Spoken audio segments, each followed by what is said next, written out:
Thank you very much again. I hope you find this presentation interesting and useful. My topic is the identification of proxy sources as instrument of cognitive warfare. Contemporary reality, where traditional frameworks are being replaced by dynamic and hybrid phenomena, is shaped by the processes of postmodernity, post-postmodernity, and metamodernism. A key role is played by new digital technology and global communication, which transform social relationships and the ways decisions are made both at the level of individuals and broader socio-political structures. This picture is complete by the deconstruction of grand narratives, pluralism and relativism, which challenge traditional authorities and open space for alternative interpretations. At the same time, there is a growing search for new meanings, which combines critical distance with active engagement.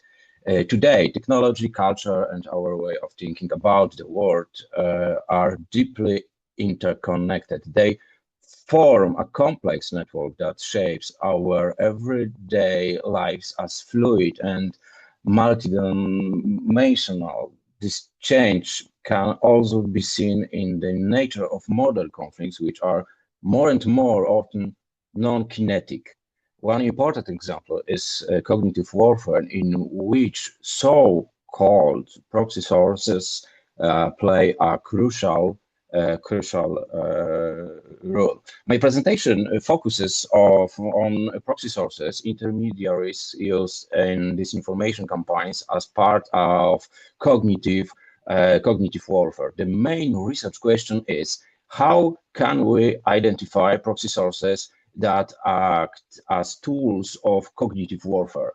The starting point for this discussion is based on four key assumptions. One, a shift in the conflict paradigm towards non-kinetic forms that influence human perception. This is what we call cognitive warfare. Two, the importance of proxy sources as tools of disinformation that hide connections to states or sponsors. Three, the use of advanced manipulation techniques and adaptive multi-channel distribution. And four, the need for an interdisciplinary approach that combines content analysis, source transparency, distribution, and network connections. In my research, I use a critical paradigm with elements of constructivism and post-positivism. This allows me to analyze narratives, media, and technology as factors that shape social and political reality. Information is not treated simply as a set of facts, but as a narrative that influences people's attitudes and behaviors. This approach connects security studies, political studies, media studies, and cognitive psychology. Of course, I also see the limitations of these assumptions. For example, the difficulty of using quantitative measurements. However, this perspective makes it possible to reflect more deeply on the hidden mechanism of manipulation. In my research, I also use content and discourse analysis, case studies, analysis of secondary sources, and comparative approach and network analysis. Before starting the main part of the study, I analyze the meaning of cognitive warfare and the role of disinformation as a tool of influence. Based on this, I identified key features of proxy sources and created an initial matrix for identifying them. The research was based on 4 groups of sources theoretical and methodological literature, reports and studies by international institutions, subject literature, empirical sources, case studies of proxy sources such as RU, Baltic, RU, and propaganda media in Ukraine.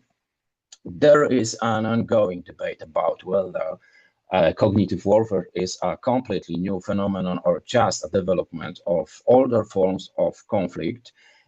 In the literature, it is defined as a form of attack on human cognitive processes going beyond classical information and psychological operations. Its main goal is to change perception, information processing, and decision making. Cognitive heuristics, the mental shortcuts people use when making decisions, play a key role in this process.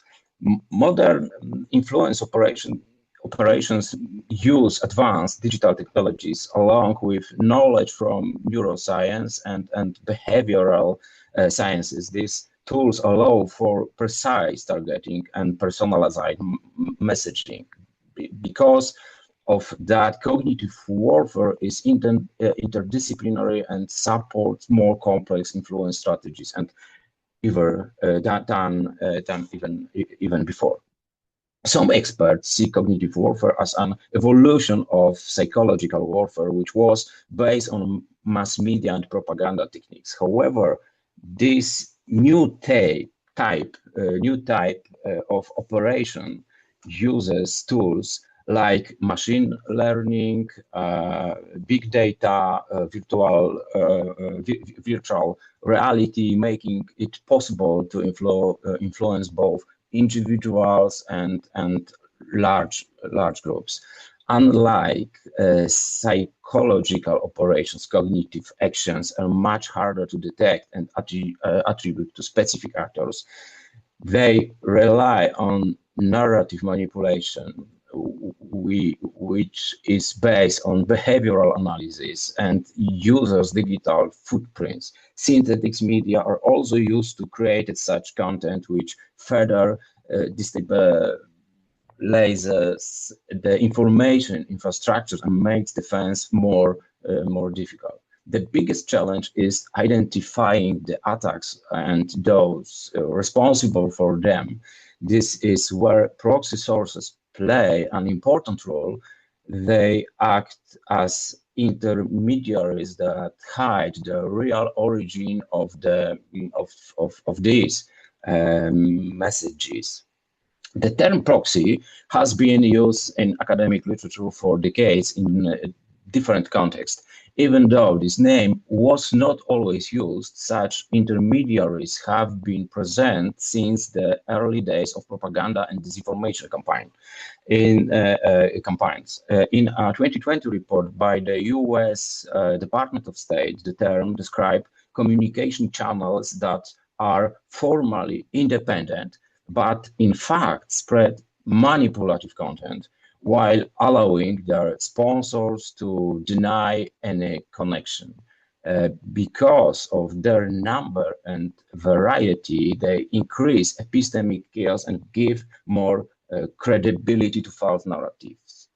They also often cooperate with experts who unknowingly help legitimize the message.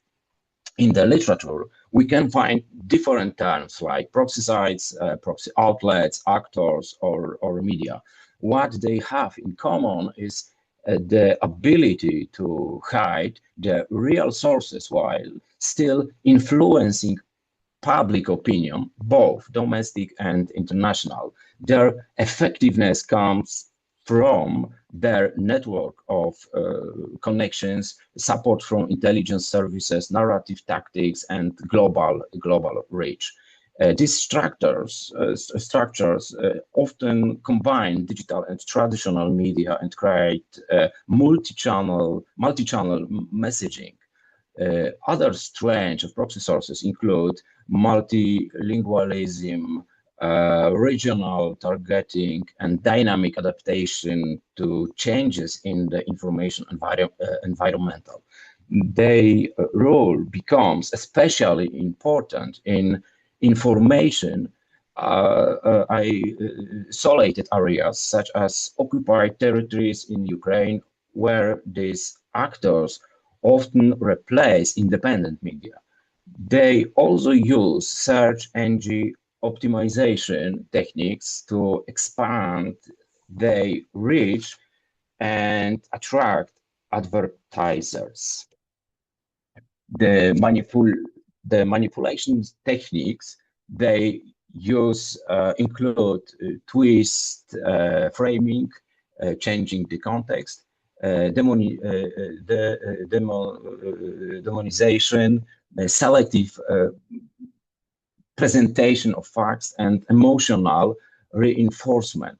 They often use unverified sources such as Telegram channels, fake experts, and leaks repeated by pro-Kremlin media like RT or Sputnik.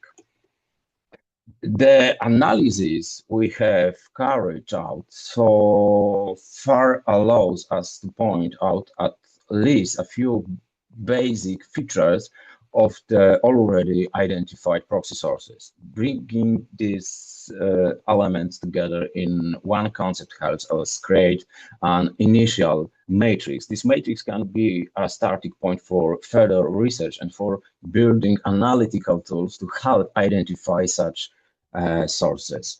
It is important that this tool is used in an interdisciplinary and methodical way. We suggest following the steps below. Content analysis. This means taking a close look at the content published by suspicious actors. We need to pay attention to narrative techniques and styles of communication listed in the matrix.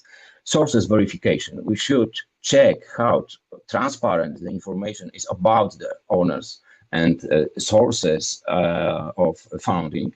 Lack of this information may suggest hidden connections. Distribution tracking. We need to identify which platforms are used to share the content and how fast changes in distribution happen. Connection analysis. It is helpful to use network analysis tools to see if the actor has links to no disinformation network or state-sponsored sources. Adaptability check. We should observe how these sources change their strategy and content formatting in response to actions taken by regulators or criticism from individuals. Criticism